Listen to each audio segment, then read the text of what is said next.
To breathe, but that's alright. Hush.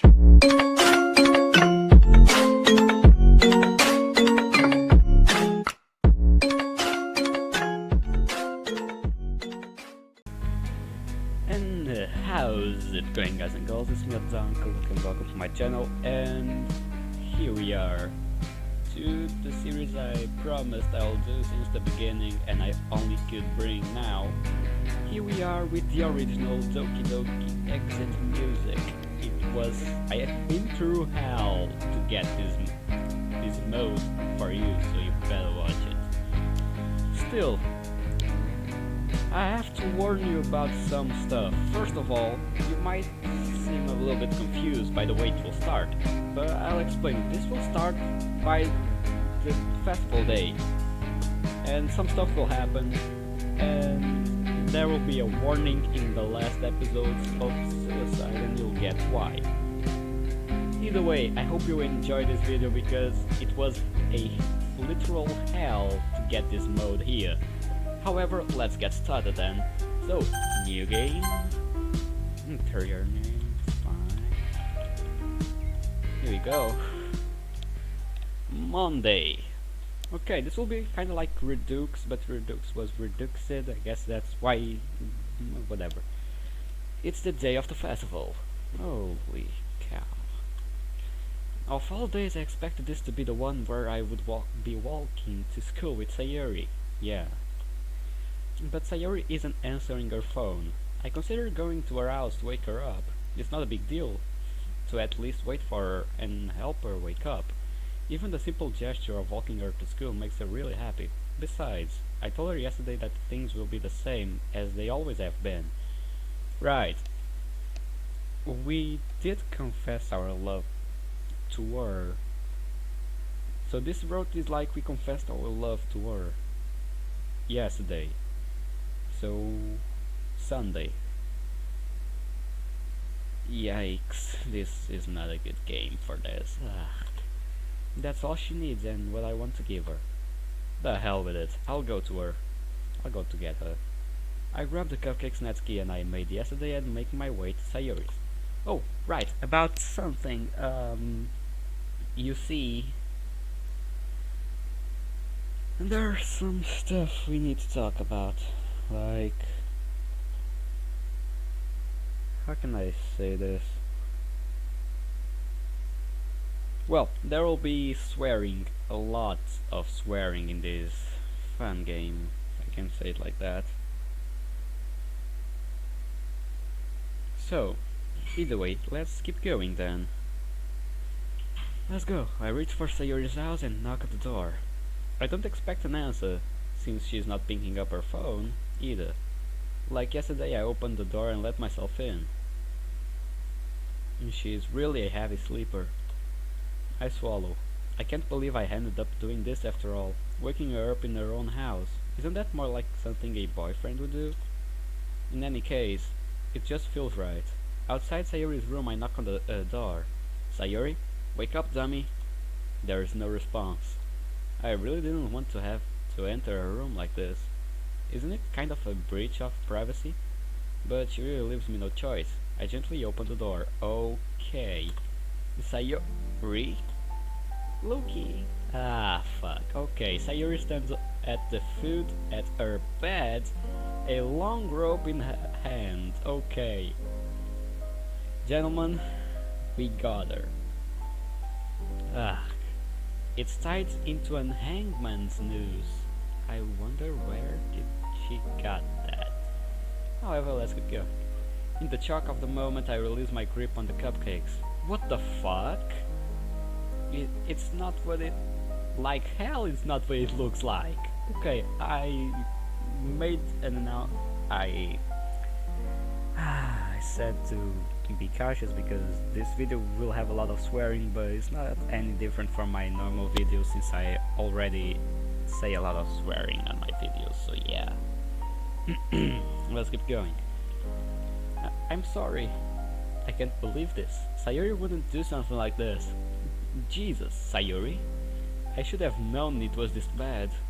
Sayuri drops the news on the floor. Sayuri, why haven't you talked to anybody about this? I don't want to waste people's time. You're not wasting anybody's time. We all just want you to be happy like you've made us. You really deserve to be happy. I know you don't think that now, but well, it's the truth. And I'm determined to help you every step of the way. But to start, you need to talk about this. I can't. There's a short pause. All is silent aside from Sayuri sobbing. I was about to do it. I would never I would have never seen you again. Sayuri, could you imagine if I would found you like that? Oh, believe me. In an alternate universe, or in this case in a normal universe, you saw her like that. It was nothing good. Sayuri, listen. It doesn't matter what you are going through. You'll always have a reason to stay with us. Even if there's only one thing worth living for you, then you need to hold on to that. And I know there is. You told me yourself yesterday. She releases her grip on me and backs away. We know it will be tough, but I'll be there for you. We all will. No matter what. Don't. Now listen to me. We need to talk to somebody professional about this. I'm not taking a no as an answer, Sayuri. I don't think I'm ready. We can go another time. Not a chance. You seriously need professional help as soon as possible. We are living now. I don't know if I can. Sayuri, do it. For me, if not for herself. She sniffles, wiping her face with her sleeve. Okay. Come on, let's go. To the doctor's. We'll take the bus. The festival. Screw the festival. You're more important than that. Well, I need to get changed first. Oh, of course. I nod and take a step outside of the door, reaching down to pick up the rope first, taking it with just in case. She gently nods, shutting the door in my face. I'm a little anxious leaving her alone right after something like this. Regardless, she needs her privacy. I kneel down, beginning to clean up the cupcake massacre, littering the floor with a towel. Natsuki's going to kill me. Oh, believe me, buddy. She won't be able to. Anyways, let me just answer some stuff. Okay, let's get going. Natsuki's going to kill me. I return downstairs and untie the noose, dropping the loose rope in the trash. You should cut it in half, and not in half, but in a lot of pieces, and then burn it. Still, I linger downstairs for a minute or two before heading back upstairs. She's probably ready by now. I knock on Sayuri's door and she answers. Ready? Sayuri nods once, her eyes glued to the floor. This is what's best for me, right? She stares at me expectant for an answer. I feel uneasy, but I answer anyways. I know it is. Come on now, let's get going. Well... Oh, new hospital scene. I'm sitting down in a waiting room outside of the doctor's office. I'm anxious. My phone buzzes quietly. I remember that today was supposed to be the day of the festival. The text is from Monica. Where are you? I have to reply. I'm busy. Really, Loki, please don't tell me you've got cold feet about the poems or something. It's a bit more serious than that. Well, a bit is not enough to describe what's going on. But whatever.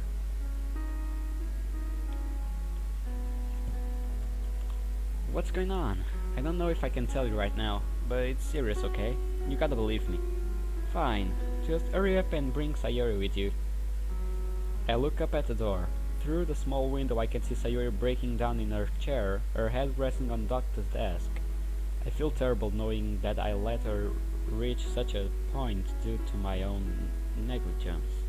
Behind me, the door that leads from the entrance to my waiting room swings open and a couple of nurses walk by. But my phone buzzes again in my hand and I turn my attention back to it. It's just me and Yuri here, damn it! Why? Where's Natsuki? I don't know, please get here quick and bring Sayori, okay? It's a personal issue, I can't promise anything, but I'll try to get to the festival before it's over, okay? Okay, a couple of minutes of idle waiting pass before I get another message from her. Forget it, everyone here... Wait, what? Okay, well, let me do this again, okay. Forget it. Everyone's here already, and they are waiting. We have to cancel. Okay. I return the phone to my pocket, running my hands through my hair. Why now? I feel terrible for Sayori, the fact that she's in such pain right now, and how oblivious I was to all of it. But on the other hand, I also feel like I've put Monica and Yuri on the spot in front of all our classmates. Well, you actually did.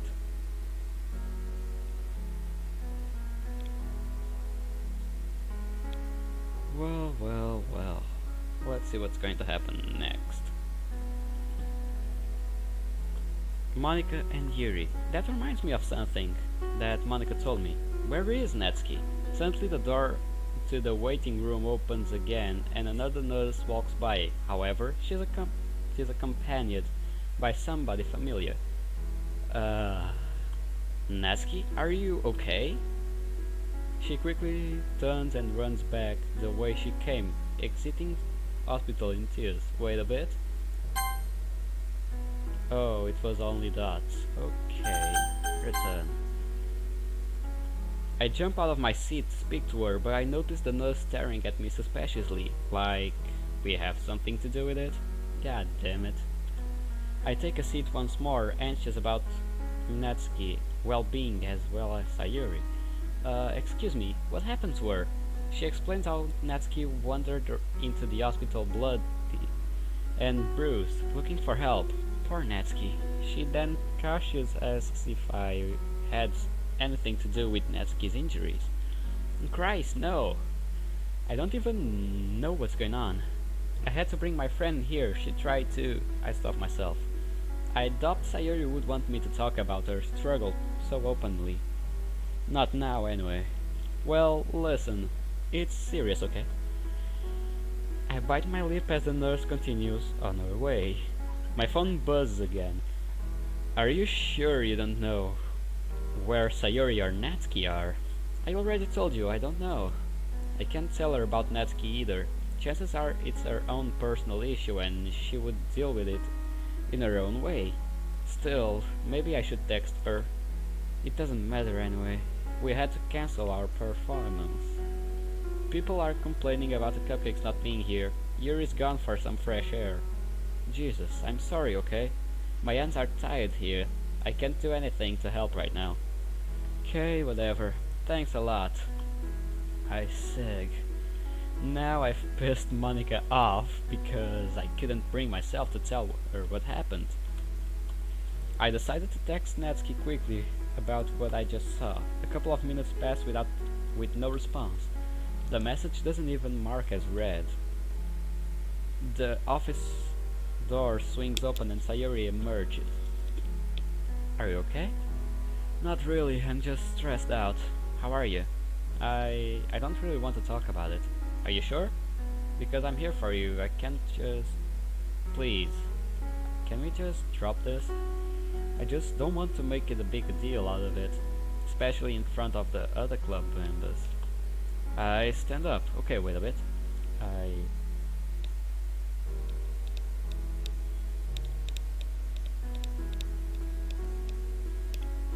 I stand up. Sayori, I don't think you understand how big of a deal this really is. You nearly killed yourself. I think you should go home and rest for a couple of days, okay? I guess I'll have to do it, right? Sayori lets out a small bout of almost nervous laughter. It's a good idea, at least you know that. But what about the festival? I hesitate. I don't want Sayori to feel like it's her fault that the performance was cancelled. But I decide so I decided to start with Natsuki's absence. Well, Natsuki didn't actually show up either. Monica had to cancel the performance, unfortunately. You didn't tell her, did you? About... I didn't. Unless you want to talk to her about it yourself, she won't know. Okay? Sayuri nods. I think I'll tell her. So she knows why our plans for the festival were ruined.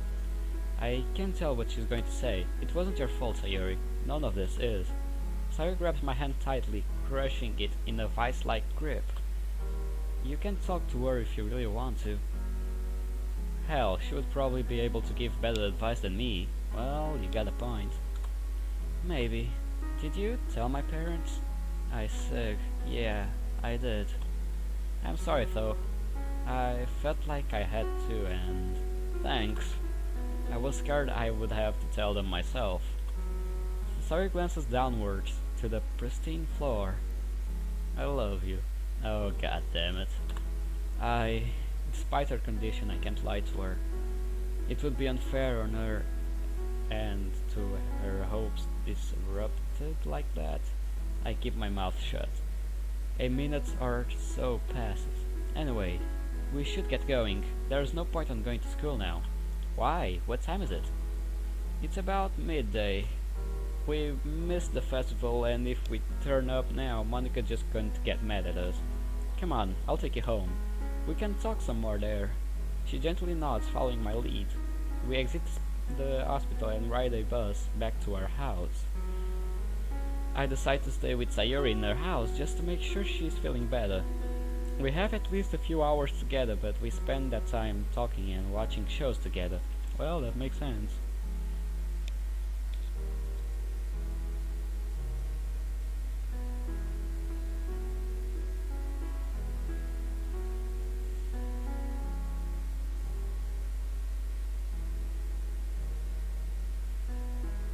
Okay, wait a bit.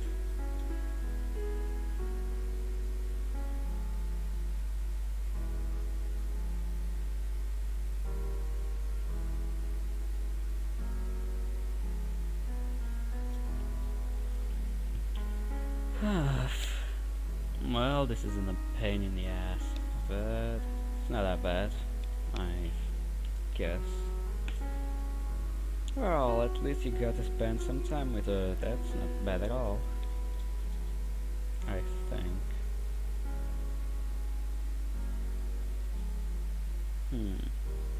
But something looks off. Anyways, let's get going. Her mother arrives first, thanking me for letting her know of what happened. I tell her that is not a problem. She tells me that Sayuri's father is on his way, and that I'm free to leave if I want to. After I'm sure she's safe, I leave her with her mother and head home. Entering the kitchen, I flick the light on and start to make myself a sandwich, cutting up a tomato. However, I start to wonder about Natsuki. I remember the time I spent with her here, our little scuffle over the cupcakes icing. But that bruise, her nosebleed, what the hell happened to her? And who in their right mind would do that to her? Possible reasons for her injuries begin to circulate inside my head. Okay, wait a bit, Mr. Smart.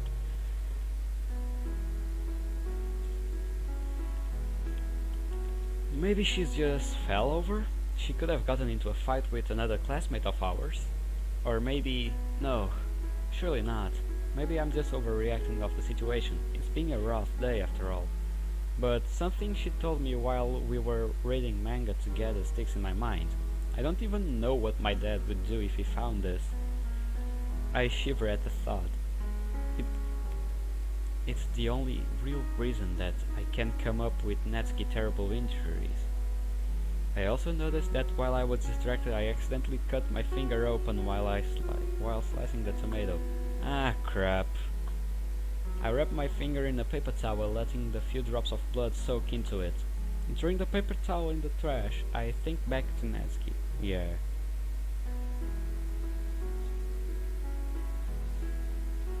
God damn it, we have got ourselves a hard situation.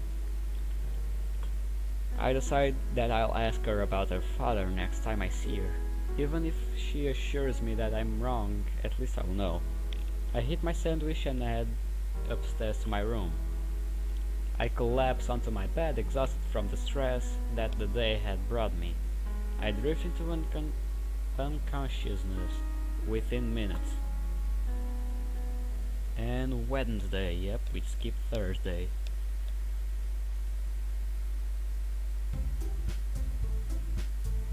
Oh, hi! I'm back to the literature club. Craning my neck, I look around the club. It's empty. Yuri and I are the only people here. I leave the classroom door open, expecting the other members to arrive shortly. Hey, Yuri. I sit down on the desk next to her, unpacking my stationery kit, as she did with her own. Listen, I know that Monica cancelled the club yesterday, so I didn't get a chance to talk to you. So I just wanted to say that I'm sorry that she had to let our little presentations go. Don't worry about it. Monica told me that it wasn't your fault. You couldn't come. She said it was something serious. Yeah, it was a bit of an emergency. I decided to play down the situation in case Yuri doesn't know the full story. I don't want to worry her after all. Are you alright? Me? I'm fine, don't worry about me. It was someone else. Someone close. I see. Well, I hope everything works out well for you and your friend. I hope so too, Yuri. A moment passed to complete silence. Yuri sat down in her desk, still reading. The class is still empty aside from us. So, Yuri? Yuri jumps in her chair, a little startled by my interrupting the silence. Yeah? You haven't seen Monica today, have you? I'm afraid not. She's been in a mood since the festival, unfortunately. Not that I mean to be so rude about it. It did mean a lot to her after all. I know it did. That was why I wanted to speak to her. Maybe if I explain why Sayuri and I were upset, then she might forgive me. Well, the both of us. But I promised Sayuri I wouldn't say anything to Monica. Has Monica said anything about me since the festival? Not really. I mean, she did complain that the three of you were gone. I was kind of thankful that we got to cancel. Not to ruin Monica's plans, though. I would never do such a thing intentionally. I know you wouldn't, Yuri. Don't worry. Yeah, don't worry, pal. We know you're not like that. Or are you?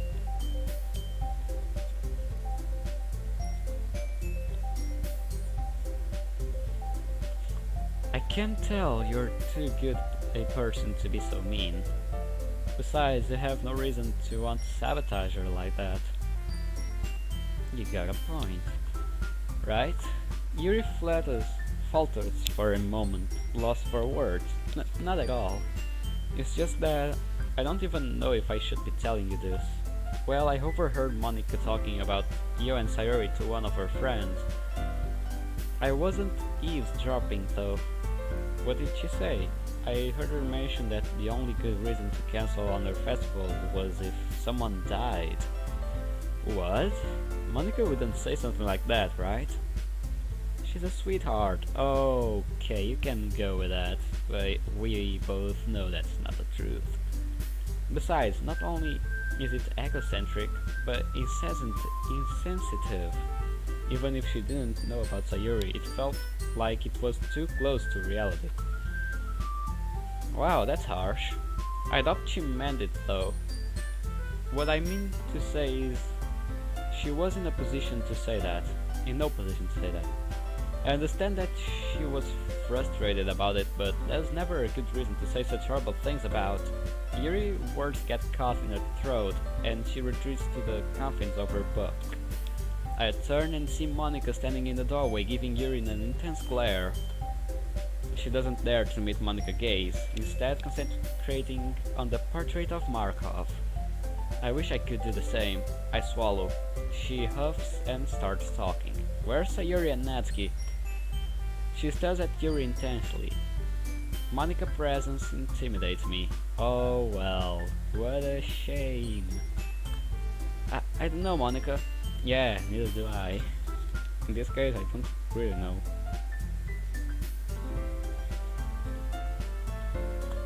I haven't seen them. She gives me an accident. I'm sorry, what? An accident stare. Her emerald eyes piercing my confident facade. Did Sayuri tell her about the hospital? Are you sure? Yeah. Alright then, how come you weren't at the festival? I had a family emergency. At this point I'm practically lying to her face to keep Sayuri's secret safe until she feels comfortable confiding in Monica. Then again, I've known Sayuri for so long, she's pretty much a part of my chosen family at this point. She's like a sister to me, so it's more stretching the truth than it is lying to her. Well, that's what I tell myself anyway. Right, Monica is not having any of this. Even if she doesn't know what's actually going on, she must know I'm lying to her. But for Sayuri's sake, I have to keep face for her. I can't betray her trust. If she finds out I told someone that private information, Monica's demeanor suddenly changes and she looks at the two of us with a wry smile on her face. Okay, you two. Since we're the only ones here, I've decided that we are going to have to cancel today's meeting. Hopefully there won't be any more emergencies or absences tomorrow. The emphasis on those words worry me, due to how aggressively she spoke them. It's Monica, what were you expecting?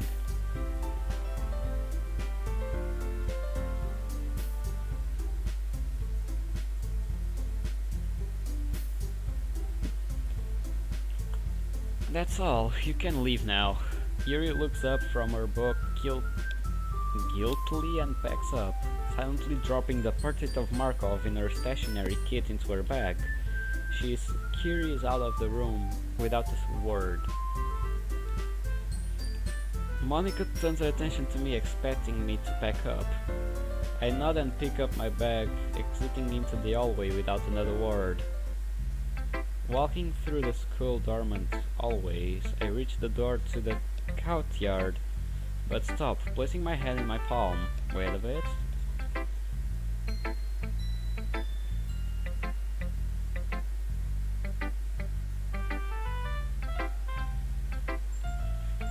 I forgot my own stationery. I'm an idiot. I return to the club room hastily to find my leather pencil case opened. As I swipe it into my bag, I realize my pen is missing. I quick glance around, and I conclude that I must have lost it earlier. Returning to the courtyard, I noticed Yuri. She's moving hurriedly, clutching her bag tightly against her chest and wiping her face with her sleeve. Yuri? She doesn't notice me at first, so I jog to catch up to her. Yuri, what's wrong? Holy shit, she's crying. God damn it. Oh, hi, it's nothing. Really? Yeah, I'm alright, really. I don't believe her. My eyes meet Yuri's for a brief moment before she looks away. I can tell something terrible happened a few minutes. We were separated. But what could have brought her into this state? I take hold of her shoulder to try to slow her down so she can face me. She jumps but complies as she comes to a halt at the school's entrance. Yuri, whatever's on your mind, you can tell me. I'm your friend after all. It's not much. It was something that Monica said. Monica. What could she have said? Well, if you don't mind my asking, what did she say? I don't really feel comfortable talking about it. If you're okay with that. Monica must have said something really hurtful. It's fine, really, I understand. Well, if you're sure about that, you're always welcome to talk to me, though. I guess it would be nice if you walk with me. Maybe we can talk on the way. Sarah isn't here and I've got some time to kill. Besides, I feel like I can't refuse. Not when she's so emotional. Yeah, okay. I'm sure that will be nice. Following Yuri, I take the opposite turn from my usual walk to home. Soon enough, I find myself in a part of the town that I rarely visit. Yeah, me too. This is a nice place.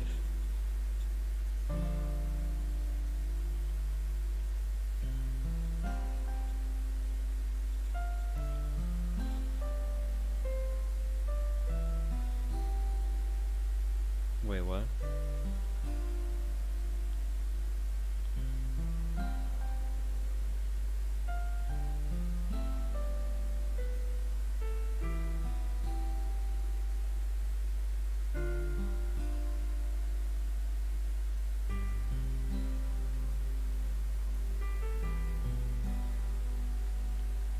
Yada, let's keep going. The walk between us is mostly silent. Yuri occasionally sniffles, wiping her at her face. What the hell did Monica say to her? I decide to make some light conversation. Something about writing might be nice. So, how do you like writing poems? She must have read my mind. Well, I usually like to listen to music while I write. Even if it's just quiet, playing softly in the background, you know what I mean. Really? Most of the time I just feel like I can only write in silence. It leaves me at one with my mind and lets me express my inner thoughts. Though sometimes I do like listening to a soft piano track. Don't the lyrics alter the way you write? Well, yeah, but I guess that's what I'm looking for, most of the time anyway.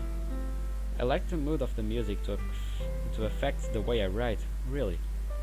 Unless it's something I'm especially passionate about, then I can write in just about any condition. That actually sounds like an effective technique. I'll be sure to try it out. At this point, Curie seems to have perked up her eyes dried. I decide to continue the conversation as I still don't know how much longer I'll take to reach her house. I know Sayori likes to hum a little tune to herself while she writes. I wonder what Natsuki does. Natsuki. I've been trying to contact her since I saw her in the hospital, but she hasn't responded to my messages. She hasn't showed up for school at all this week either. God, what could have happened? Was it really your father? I don't want to believe it, but the pieces fit together. Her absence, her inability to contact anybody.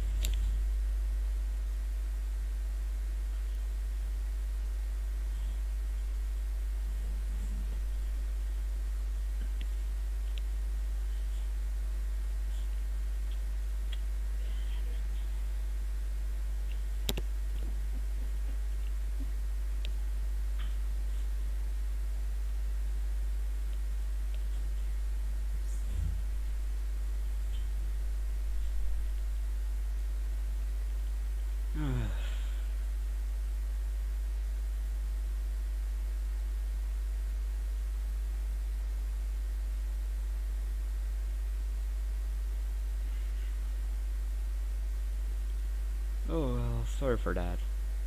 Well, let's keep going. Her inability to contact anybody. What you said about him.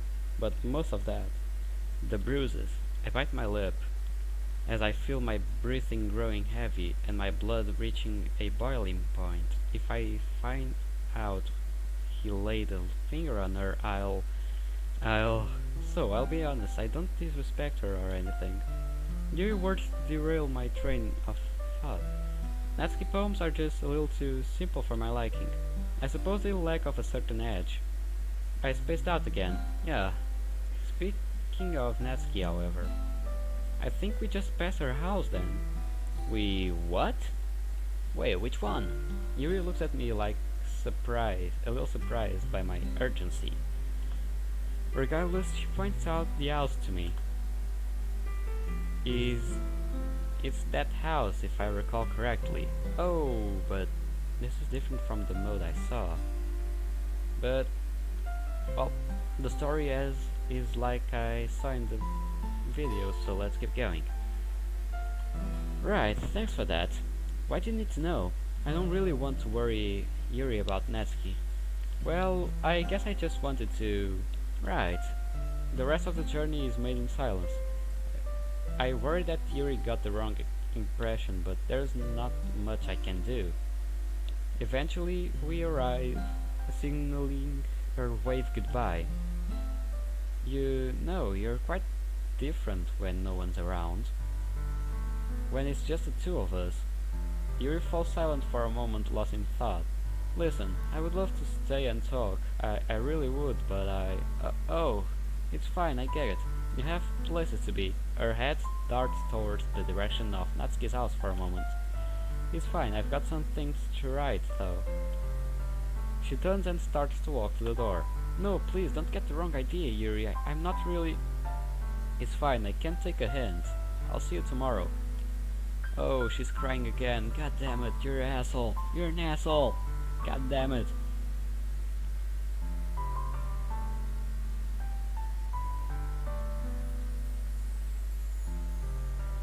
You're a fucking asshole.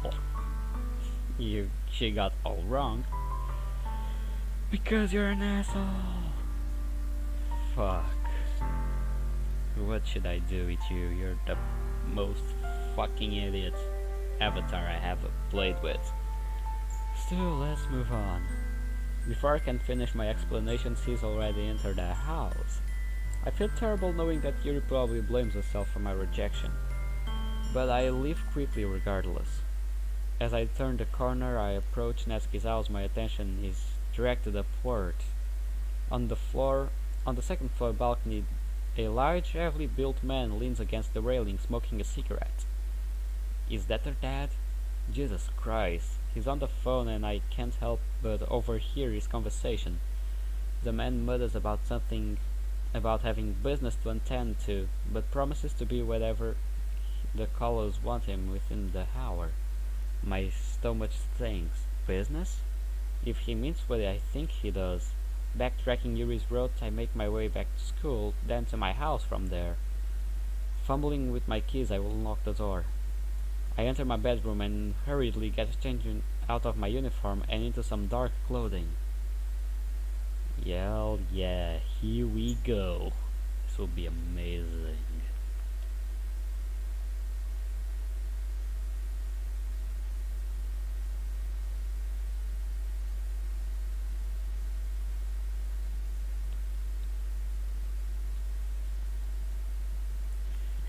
A short jog brings me back to our house and I take a seat within a bus stop on the street opposite her taking out of her father.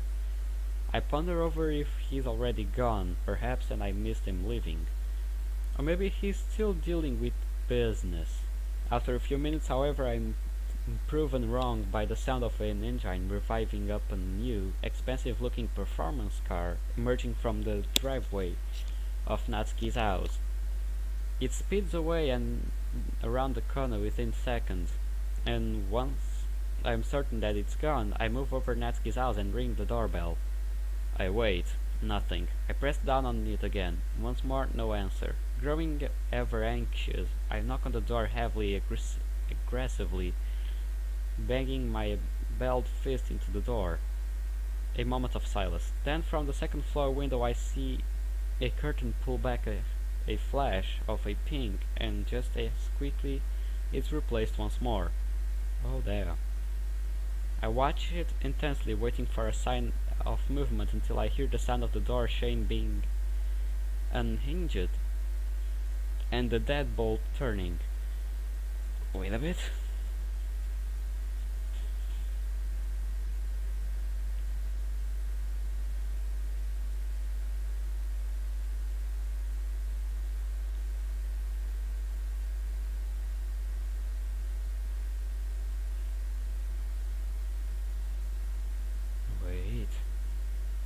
Okay, let's go. My heart is ready to jump out of my chest. I don't know what I'll be greeted with, but I wait nervously. Hey, what the hell are you doing here? It's Natsuki. Thank God. Natsuki, are you alright? What happened to your bruises? What bruises? I don't know what you're talking about. She's playing dumb, even though I saw her. What could have happened to her for her to be so devoted to keeping it a secret? Before I can reply, she grabs me by the collar of my shirt and yanks me into a foyer. Hey, how do you know where I live? Now's not the time for that. Has she been drinking? Better question is, where have you been? I haven't been feeling very good this past few days. No need to be so mean about it. Does she expect me to believe that after what I saw? Natsuki, I know something's wrong. I saw you at the hospital, remember? Oh, that? She giggles. She giggles. That was nothing. Don't worry about that, okay? There's much worse things to be worried about. Oh, she's completely drunk. What do you mean? Come with me. I could do with another glass anyway. She grips my arm loosely and tries to move me along with her through her house. As she moves, she begins to erratically wobbling, as though she's having trouble walking. She holds tighter onto my arm for support. She stumbles and nearly trips. I catch her, wrapping my arm around her chest and pulling her upright. Thanks. That's not like her. Yeah, she would probably call you weirdo and... What was the word? Oh, I forgot.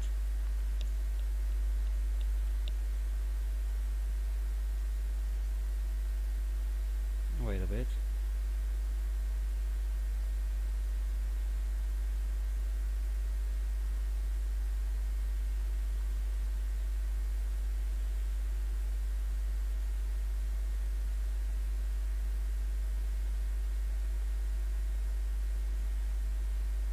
Okay, let's keep going.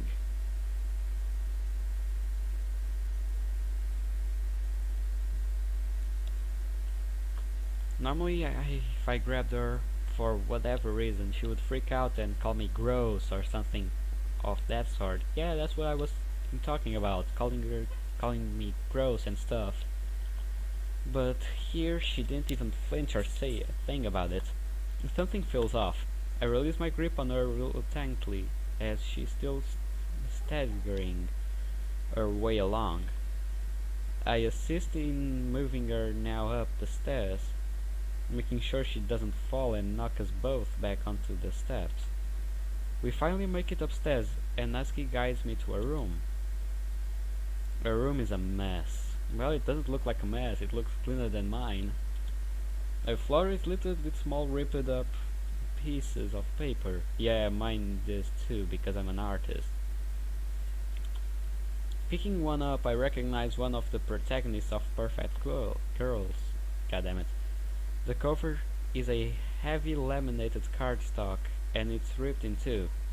There is no way Natsuki was able to tear that in half herself. Not only that, but she had no reason to do either. But I could think of someone who does.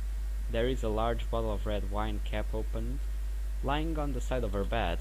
Only a small drip escapes staining her bedsheet crimson.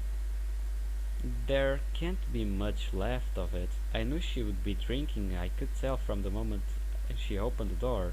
Natsuki, you haven't drunk all of that yourself, right? She looks flustered. Of course I have, you dummy. That's a bit much, isn't it? That doesn't matter. I haven't finished anyway. She retrieves the bottle from the bed. I reach a hand out to take it from her. Natsuki, nah, it's mine. She holds the bottle just out of reach and tries to push me away. She's too weak, however, and I simply move her arm aside. Come on, that's enough.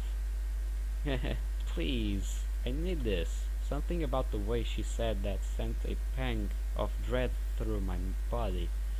Before I can reach my arm out of stop her a second time, remainder of the bottle contents are gone. Looking at her bedside drawer, I see Natsuki's phone.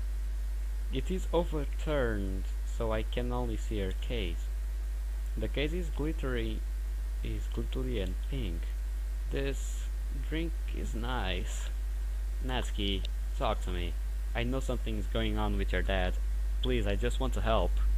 But I can't if you don't tell me what's going on. This is all the help I need. She collapses onto her bed and giggles. I haven't felt this happy in so long. I grew only more uneasy hearing that. If this is a length she has to go to in order to escape her demon, just how bad is the demon she's trying to escape from? That reminds me of some things I used to do. Oh well.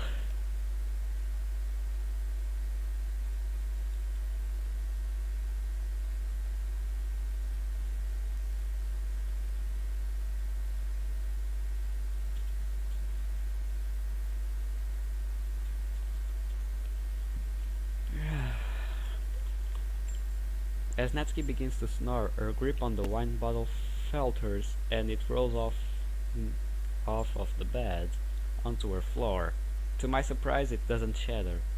Instead, it rolls under her bed. Shaking my head, I bent down to pick up the bottle that rolled under her bed. Reaching my hand underneath the bed, I can feel the wine bottle.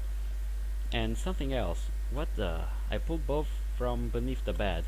Placing the wine bottle on the side drawer next to Natsuki's phone, I take a look at what I recovered. It's a white container and made of plastic. Wait, this isn't right. This is a bottle of pills. Looking for a description, I inhale sharply as I realize that these are ibuprofen tablets. I turn to look at Natsuki, fast asleep, as I worried. Oh my fucking god. Yeah, you better be worried, pal. I desperately checked the label on the back for a date of prescription. 2 days ago. She's trying to overdose. Oh, this music, goddammit. An icy sweat runs down off my forehead as I begin to panic, running my hands through my hair. She stopped snoring. I violently shake Natsuki's seemingly lifeless body. Please, Natsuki, please wake up. I grab her hand. It's clammy, and much cooler than it should be. I put my ear next to her mouth to check if she is breathing. Thankfully she is, but it's faint. I take her by the shoulders and pull her into a sitting position. I crouch down next to her, supporting her. Natsuki. I contemplate calling an ambulance, but I'm worried that it will draw too much attention to our house. The hell with it. I don't care what happens, so as long as she lives. I reach into my pocket and... Fuck! My phone isn't here! I reach up onto her beside table, gripping Natsuki's phone tightly. I bring it to my face and press the power button. The screen lights up, but from behind the shattered display. I try to make an emergency call, but the screen is unresponsive to my touch. Dropping the phone, I pull Natsuki in close to me, hoping, praying that she's wake up. I begin to sob, terrified for her life, but Natsuki begins to cough erratically. I'm simultaneously panicked and relieved. She opens her eyes and unsteadily rises to her feet with my assistance. Natsuki, please tell me you're okay. She falls silent. Oh, there he goes. Jesus. My nose is assaulted by the mixed sense of bile and wine as it splashes on the floor in front of me. Well, the good thing is that she's putting all of that out. It's not an overdose anymore. I realize that she got some on my arm. It stings? Well, at least that would have gotten the deadly mixture out of her body. But she's still in trouble. Natsuki turns to me, half-conscious, pleading. Yuki, help me. She stumbles back, landing in a sitting position on her bed. I don't want to die. Look at me, okay? You hear me? I won't let you die. Natsuki, listen to me, okay? I'll be right back. She nods weakly, barely aware of her surroundings. I need to try to find her something to eat. Hopefully I should absorb what's left of the alcohol. Bolting downstairs, I reach the kitchen within seconds. I swing open every cupboard and I can see along with the refrigerator. Nothing. Not even a slice of bread. When did Natsuki last eat? Exiting the kitchen, I look all around the house. Hurrying back to Natsuki, I check up on her. She's pale as ever, but she's conscious at least. She weakly raises her head to look at me. Hey, Natsuki. I need you to pay attention to me, okay? Just whatever you do, don't go to sleep, okay? Please. She tries to mutter something, but it's unintelligible. I have no choice but to leave her again. I have searched everywhere in the house besides her father's bedroom. As I approach the door, I notice that it's locked. I ram the door multiple times before the frame gives away. Whoa! I tumble onto the floor, now littered with splinters. I raise my feet and flick the light on. As I search the room, anything that could possibly aid Natsuki something catch my eye. A few bags from various restaurants around town. I tear them open and find nothing but empty takeout containers. I return to Natsuki's room. We have to go, now! Oh, okay. I help her to her feet, wrapping her arm around my shoulder, holding her hand in place. God damn it.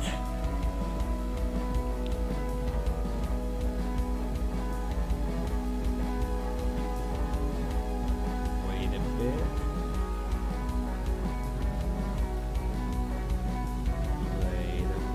I'm kind of worried about the situation. She'll make it. I'll make sure of it. Where are we going? Somewhere safe. We make our way down the stairs. I keep Natsuki on her feet, though it is proving to be more difficult as she fades in and out of consciousness. Starvation mixed with alcohol and painkillers? It's clearly taking a toll on her.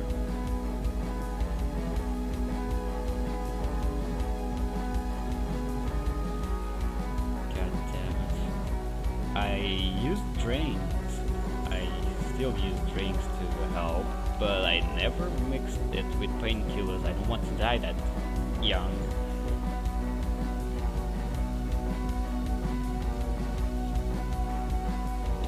Okay, it's clearly taking a toll on her, but she isn't dead.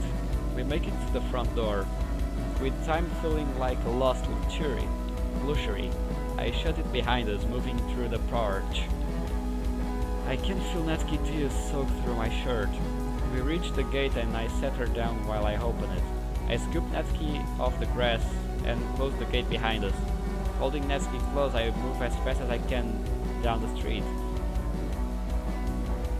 As we approach the glow of the street lights, I begin to feel relieved. I loosen my grip on Natsuki. Can you walk? Yeah. I think. I set her down for a moment. Her knees buckle. Again, I wrap her arm around me and mine around her. Let's go.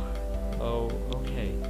I end up supporting her the entire way through the town. There is nobody about to call me out for looking suspicious. I'm almost glad that she has such a small figure. It certainly makes it so easier to. That's why she's so small. Her father has been leaving her malnourished and living on fast food. Jesus Christ, finally I recognize the familiar view of my house. I set Natsuki down on my front step. I fumble with my keys for a moment, finally able to unlock the door. I help Natsuki through. She is safe, from her father at least. I bring her to the kitchen and sit her down on one of the chairs. Why did you help me? How did you know where I... Don't worry about that. Don't worry about that now. Let's just get you settled in for the night. I'm worried that it will be longer than one night. Well, same.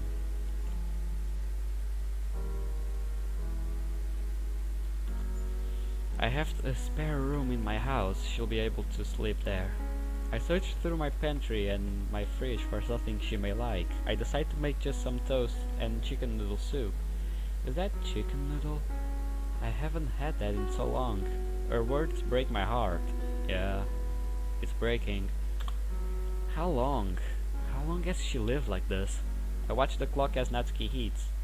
It's late. Now that the immediate panic is over, I realize that poor Natsuki is still drenched in her own stomach acid.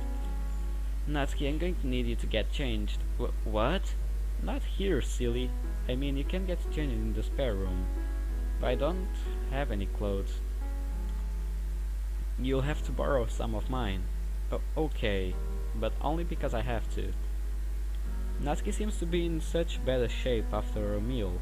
She stands up of her own accord and returns her bowl to the kitchen counter.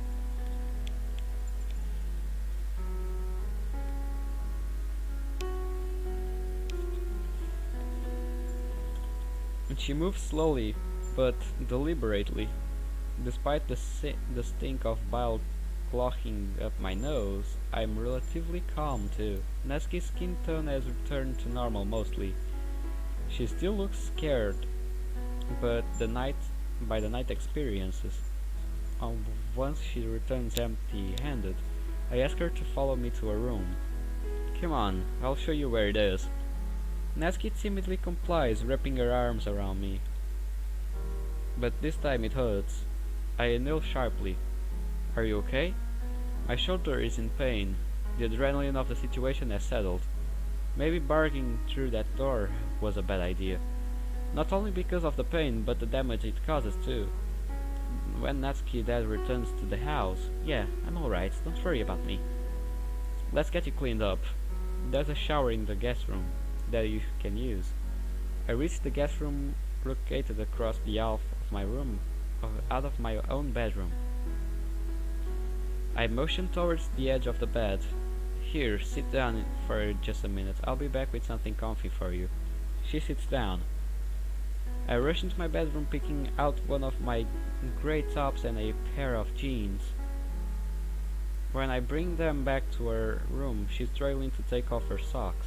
I place her fresh clothes on the bed and kneel down to help her take them off. She opens her mouth like she wants to say something, but reluctantly lets me help.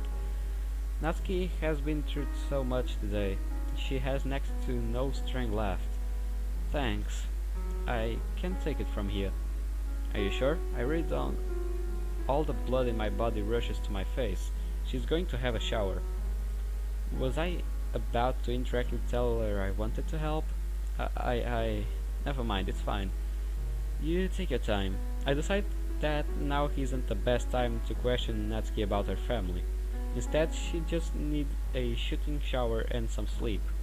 Maybe that will take her mind out of tonight's events.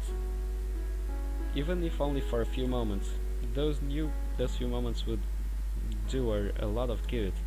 As I stand to leave room, Natsuki grabs my wrist gently. Wait, I wanted to thank you again. Don't mention it, okay? I'm just glad I got there in time. Natsuki stares into my eyes. Me too. How did you know where I was? I walked home with Yuri. She was having a bad day, so I went with her. She pointed out your house, and ever since I saw you at the hospital, you haven't left my mind. That's why I decided to go. I tried calling you God knows how many times, but you never answered. I guess my mind back to Natsuki's wreck of a phone. I guess I know why. I saw every one of your calls. I couldn't answer because of that stupid screen. When all I wanted to do was hear your voice, I couldn't. I just wanted to go back to the club and sit with you under the window and to read more together, because when we do, it's the only time I really feel safe. Well, not anymore, of course. Her Perfect Girl's manga was torn apart. She looks down at the ground dejectedly. I leave Natsuki to shower. After getting changed myself, I sit on the edge of my bed, gripping the volume of Perfect Girls that I had brought for myself on the weekend. The water stops running and I hear the ensuite door being opened and closed. I wait a few moments before knocking on the door. Natsuki, I have something else for you. Oh. And Natsuki opens the door looking healthy again. She is out of her dirty clothes and is now wearing my shirt along with her own pants. The top doesn't fit her really well though. This shirt is massive on me. I could get you a smaller top of mine if you... I like it. You don't need to. Are you sure? Yeah. I present the manga to her. I saw what happened to your copy of Perfect Girls back at your place, so I thought I would just drop my own in for you, so you can read it, if you want. Natsuki gives me a weak but sincere smile. Wait.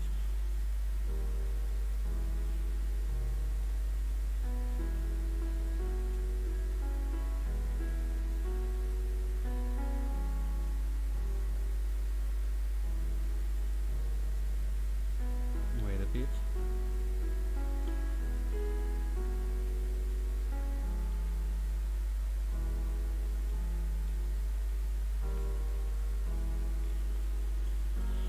And she reaches out to grab the manga. I would love to. Instead of pulling the manga from my hands as I expected, she grabs my wrist and tries to sit me down on the bed next to her, but only if we read together.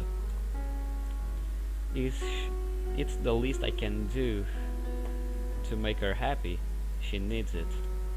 So do I, in a way. First having to deal with Sayuri attempting suicide. God damn it. Now Natsuki? God, how terrible must her home be. A home life has been for her to want to escape it like that. Well, I can take a guess considering the complete lack of food in her house. And her face when I saw her in the hospital. Christ. Hey. What? You just kinda stood there for a second spacing out. God, you're worse than Sayuri sometimes, you know. Hey, I'm sorry, okay? It's fine, I was just teasing you, dummy. I know that I shouldn't blame her. She doesn't know about Sayuri's condition. And as far as I know, she hadn't seen her at the hospital. Regardless, that hurt me more than it should have. I moved the duvet to the side and sit down next to Natsuki. She pulls the covers over the two of us, so we're sitting up with the draped over our laps. We decide to just start the volume all over again. You're so warm. Natsuki inches closer to me. We are now shoulder to shoulder. Natsuki, can you see it okay? Not really. I inch myself down into a lying position. Natsuki joins me. Oh. Oh.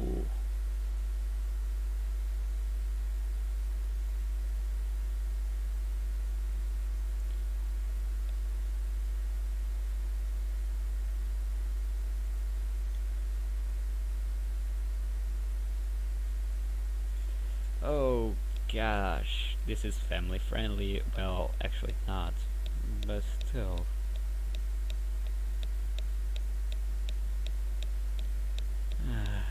Let's keep going. YouTube already hates my channel, so let's keep going. Much better. My left arm is awkwardly dormant between us. I slide it under the pillow around her. There we go. We continue to read. Well, the guys that made these modes are so good at it. Look at this art. Before I know it, she fast asleep. Natsuki? I lay there motionless. I dreamed of this moment ever since I really got to know Natsuki. God fucking damn it, buddy. Don't you do what I'm thinking you'll do. I hate that it had to come due to her circumstances at home, but regardless. I run my fingers through her silky pink hair. I brush her bangs to the side. She looks peaceful in her sleep. What is this feeling? Yeah, you're in love, buddy. Get used to it. I feel a lump in my throat. Just the sight of her is enough to make my heart pound. I don't recognize this. My chest is heavy. It feels like there is a weight on my ribs. It's hard to breathe. This is the happiest moment of my life. As I drop the manga to the side of the bed, not even reading anymore, I drift off it to sleep. Yeah. Okay, so you're sleeping together. I'm jerked awake by the sound of crying. Confused, I open my eyes and turn to look at Natsuki. Oh, she's crying. No. She's clutching the sleeve of my shirt, holding me tighter than before. She's sobbing into my shirt ferociously. Natsuki, are you? I realize that she's still asleep. Again, I lament over Natsuki nightmares. I'm almost certain they're related to her family, but wait a bit. Hold that thought.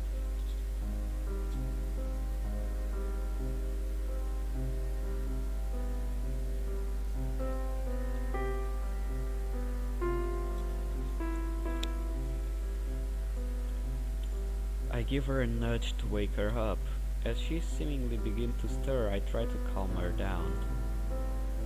Natsuki, it's just a dream. You're okay. You're safe. Natsuki opens her eyes. Hey, that was not just a dream. That was more than a dream. I watched my dad kill you. I watched him torture you for saving me. He kept telling me this was my punishment for leaving. You shouldn't have helped me. This was wrong. This is wrong. Why? Why would you have to get involved? I can't let you do this. Natsuki jerks away from me. Natsuki, do you want to know the real reason I showed up at your house? I missed you. I missed reading with you. I missed reading your poems. And after the hospital I knew something happened. I had to make sure you were okay. I was worried sick for days. I felt I had to. I would do anything to ensure your safety. I would gladly be tortured if it meant you would be happy. Anything, Natsuki. Do you understand me? I'll do everything in my power to keep you safe. If my words right now aren't proving I mean it, maybe this will. Oh? We're searching, big boy. Oh well, let's see what this guy has. I rise to my feet and walk to my room. I flick my light on and rifle through my bag. Nice, they cut that rifle. Nah, just kidding. I know he's just searching.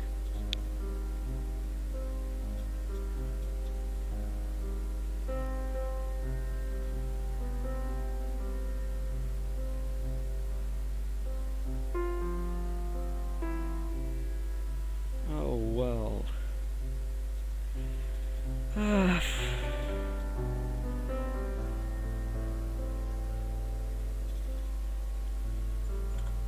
Ah, there it is.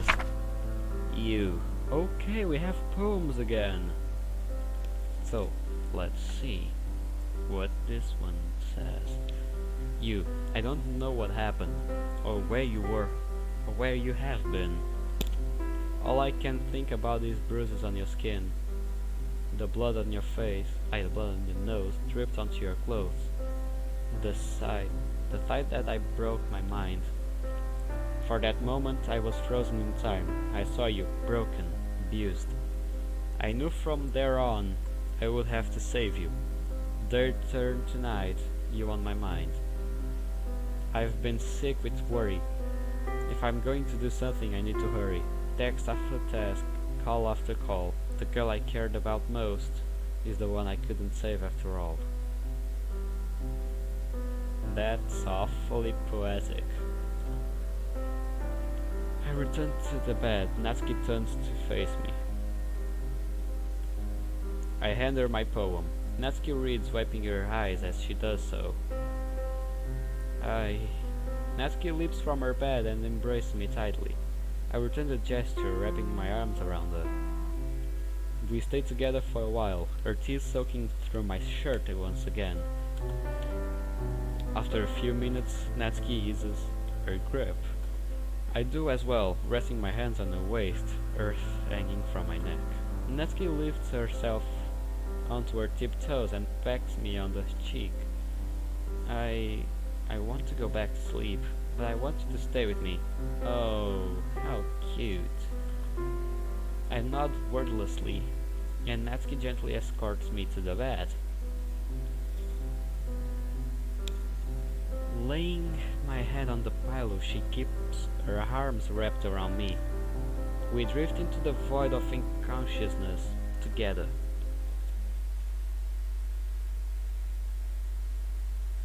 Thursday.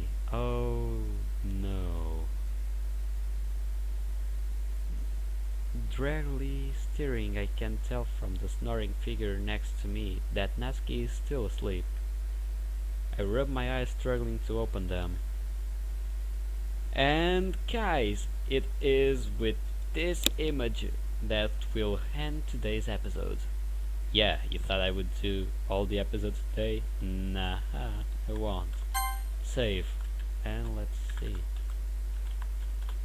Here it is. Well, guys, this was it for today.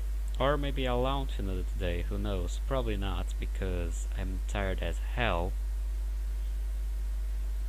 So, guys, if you liked this video, subscribe, leave in the comments down below what you thought about this.